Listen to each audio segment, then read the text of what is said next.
નમસ્તે મિત્રો, શ્રાવણ માસના મારા રામ તથા મારા શિવ મહાદેવના ભક્તોજનો, વહાલા ધર્મપ્રેમી ભાઈ બહેનો, જો આ વિડીયો તમારા સુધી આવ્યો હોય તો તમે શ્રાવણ માસના શિવ મહાદેવોના સાચા ભક્ત છો.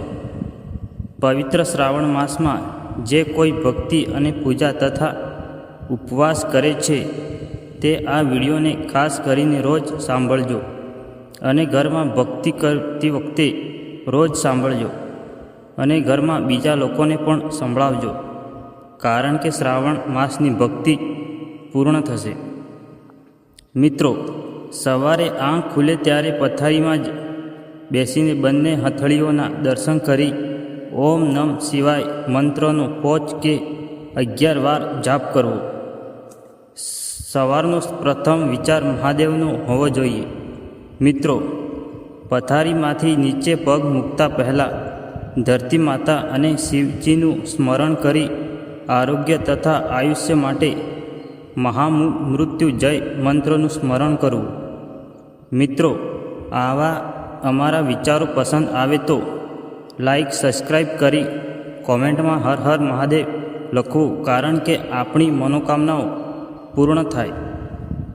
મિત્રો, નિત્ય કર્મથી નિવૃત્ત થઈ સ્વચ્છ વસ્ત્રો પહેરીને ઘરે અથવા નજીકના શિવ મંદિરે જઈને તાંબાના કે પિત્તળના વાસણમાં શુદ્ધ જળ લઈ શિવલિંગ પર ધીમી ધારે અર્પણ કરવું.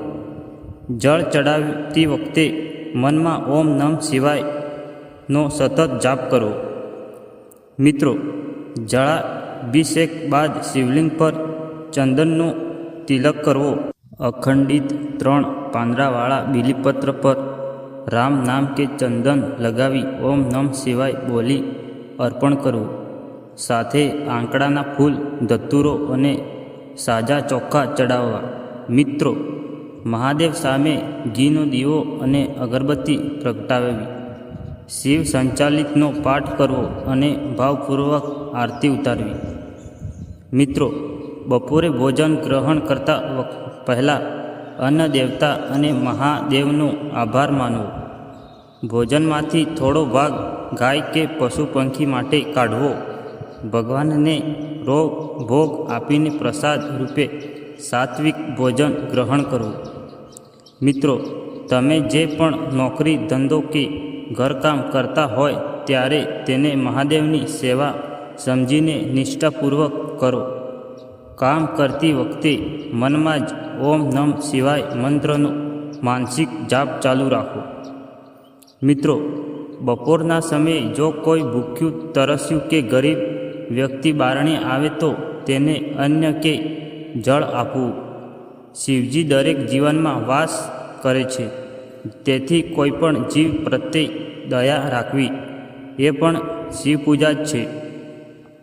મિત્રો, સાંજનો સમય, ખાસ કરીને સૂર્યાસ્તનો સમય, જેને પ્રદોષ કાળ કહેવામાં આવે છે, તે શિવજીની આરાધના માટે અત્યંત દિવ્ય અને ફળદાયી માનવામાં આવે છે. એવું માનવામાં આવે છે કે આ સમયે મહાદેવ અત્યંત પ્રસન્ન મુદ્રા કૌશાલ પર્વત પર નૃત્ય કરે છે. મિત્રો, સાંજે સ્નાન કે હાથ પગ ધોઈને સ્વચ્છ થવું. ઘરના મંદિરમાં શિવજી સામે ઘીનો કે તેલનો દીવો પ્રગટાવવો. મિત્રો, સાંજના સમયે શાંત ચિત્તે બેસીને શિવ તાંડવ સ્ત્રોત, રુદ્રાષ્ટકમ કે શિવ પંચાક્ષર સ્ત્રોતનો પાઠ કરવો.